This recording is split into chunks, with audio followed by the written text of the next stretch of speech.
Number 3, we've made the point in number 1 and 2 of number 1 of access. So the Lord Jesus, to pray in the name of Jesus is to pray using his access. We come to the throne of grace through the blood. And then to pray in the name of Jesus is to draw upon his credit, and to do that in honor of his name. The point we've made is that we cannot be sure that we are praying in his name unless we learn his will for us. Number 3, but even now we have not exhausted the meaning of those words, in my name.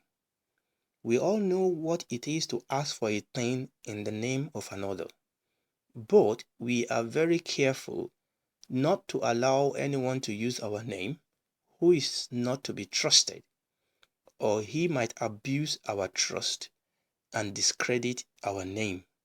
Gehazi, the trusted servant, dishonestly used Elisha's name when he ran after Naaman.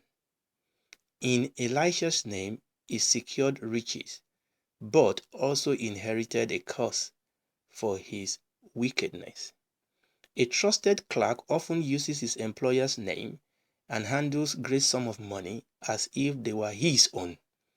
But this be does only so long as he is thought to be worthy of such confidence in him, and he uses the money for his master and not for himself.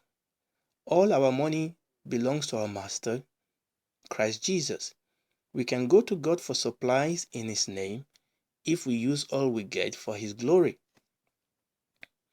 When I go to cash a check payable to me, the banker is quite satisfied if the signature of his client is genuine and that I am the person authorized to receive the money. He does not ask for references to my character. He has no right whatsoever to inquire whether I am worthy to receive the money or be trusted to use it aright. It is not so with the bank of heaven. Now, this is a point of great importance.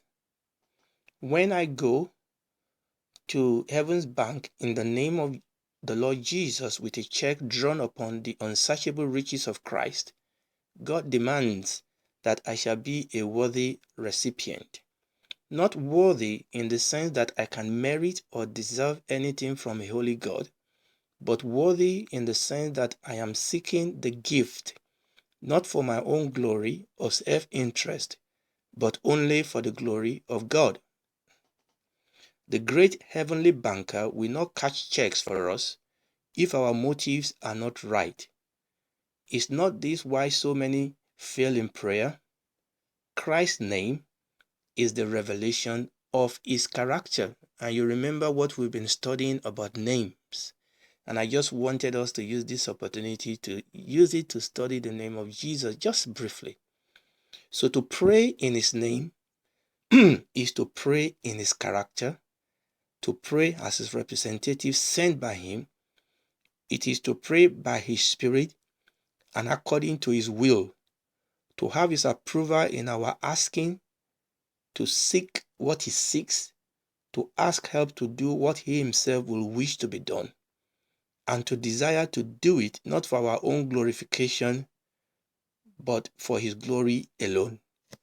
To pray in his name, we must have identity of interest and purpose.